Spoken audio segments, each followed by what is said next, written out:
Alright, so this is gonna be a video just demoing how terrain editing works. Um, I think for the game development, we should use separate scenes.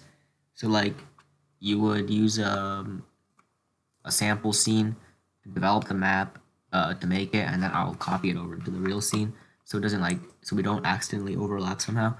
The way you make a new scene, you just go to File, New Scene. It's that simple. So anyway, once you get the new scene, the first thing we're gonna do is create a terrain. So you right click first on this thing. You go to 3D object, terrain. That's our terrain. This is like the land, I guess. The mouse controls for moving around on the scene. If you have a scroll bar on your mouse, you scroll to zoom in and out. And to look around, rotate the scene, you hold down the Alt key. I'm not sure what it is on Mac.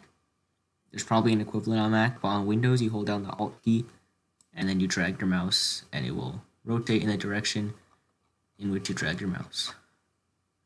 So that's the basics. Now, let's make this terrain a little smaller. So we're going to go to Settings. We're going to scroll down to terrain width and length. Let's make it 100 by 100. Super small for now. So we can see really what's going on. The main things that we're going to work with are here. We're going to click on brush. The first thing we're going to go over is raise or lower terrain. You can see the types of brushes they have. For the most part, probably going to use this. But you can like play around with the brushes. So like it says, left click will raise up the terrain. You can make all sorts of cool things like that.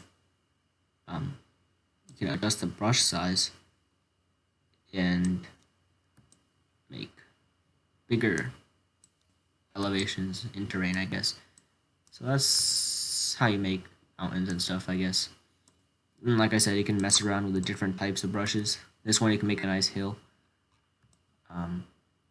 And to lower terrain, you just hold shift and left click, and it will lower the terrain for you. Alright, now we're going to go over paint texture. I already have, oh I don't, okay. So paint texture, it's like grass, dirt, and stuff. So the first thing we want is to create a new terrain layer.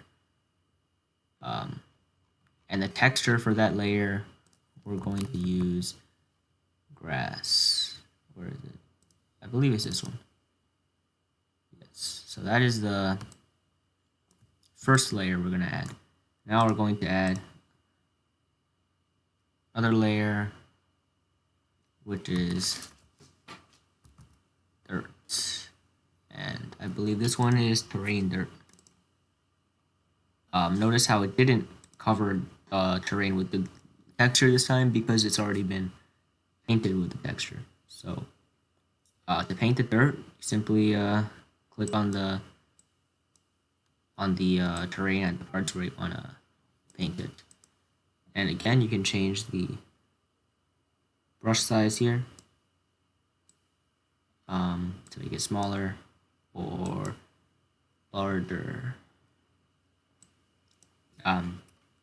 Now to add trees and stuff, there is a tree function in the terrain thing, but I believe the asset packages that we use, the trees are like customized or something, so they work better as the standalone prefabs. So we're gonna, in the assets folder, go to terrain, then this one, fantasy adventure environment. We're gonna go prefabs, trees, and trees you simply can drag and drop onto the scene. They should be placed automatically on the ground level, but if they're not, you can use the move tool to move them up and down, left and right, wherever. And the last thing that we probably need to go over for now is grass and flowers and stuff. For that, we are going to use trees. So we're gonna go to the trees, add a tree. Let's add blue poppies.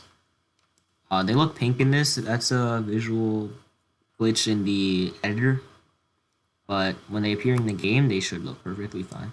So let's make the brush size a little smaller and just paint a nice little patches of flowers everywhere, just like that. Yeah. I guess the last thing is lighting. As you can see, the lighting is kind of off here. Way too many shadows. And to fix that, you can go to where it says auto generate lighting.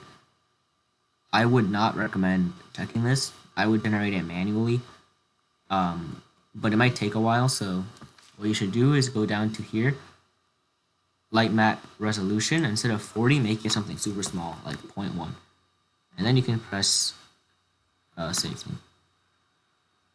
I have to save the scene. I don't want to do that.